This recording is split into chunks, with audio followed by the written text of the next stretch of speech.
Final de agosto, começo de setembro, e outro não pode ser o assunto, senão a reforma tributária. Só para que possamos nos situar, há duas reformas tributárias sobre a mesa. A primeira, aprovada a PEC no final do ano passado, cuja regulamentação agora está entre Câmara e Senado, é a reforma tributária do consumo, aquela que vai transformar 5 tributos, ISS, IPI, PIS, COFINS, em 3, IVA, que se divide em CBS, IBS e ISS. Essa é a reforma do consumo. Muito bem.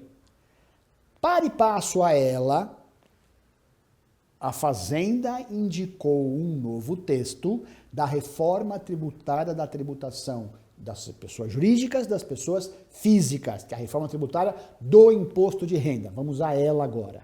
Não temos ainda o texto oficial, porque ele não foi divulgado, mas sabemos que haverá uma nova tributação dos dividendos. Desde 1997, que a distribuição de dividendos é isenta de imposto de renda. Então, seja na sistemática do simples, presumido ou real, na medida em que você tenha contabilidade, você apura o resultado da empresa, paga os tributos, o lucro contábil é distribuído de forma isenta para os sócios. Entre a distribuição e a distribuição ao sócio, haverá um novo tributo, que é o imposto sobre o lucro líquido, que já tivemos lá desde a Constituição de 88.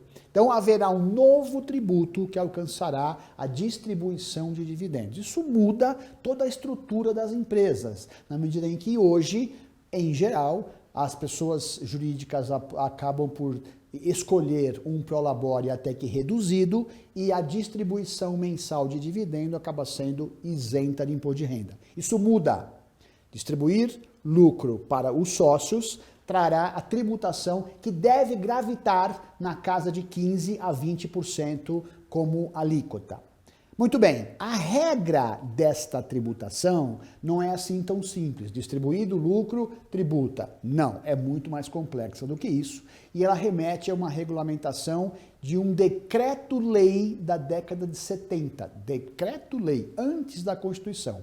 Esse decreto-lei estabelece que qualquer benefício que a empresa venha a gerar para administradores, sócios ou consanguíneos em até terceiro grau entram nessa regra. Exemplo, a empresa paga um plano de saúde, a empresa paga a escola do filho, a empresa paga um leasing de um carro, a empresa paga o aluguel da casa. Todos esses benefícios entrariam no cálculo desta tributação de 15%, e não apenas a distribuição efetiva.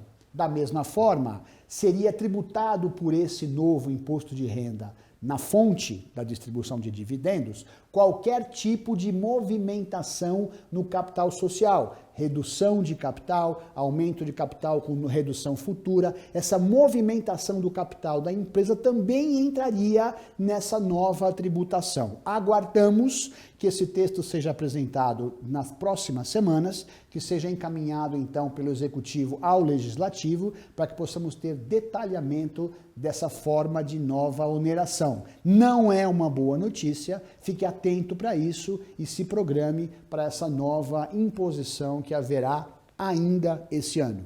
Assim que tivermos novas posições, voltaremos nesse mesmo espaço. Até lá.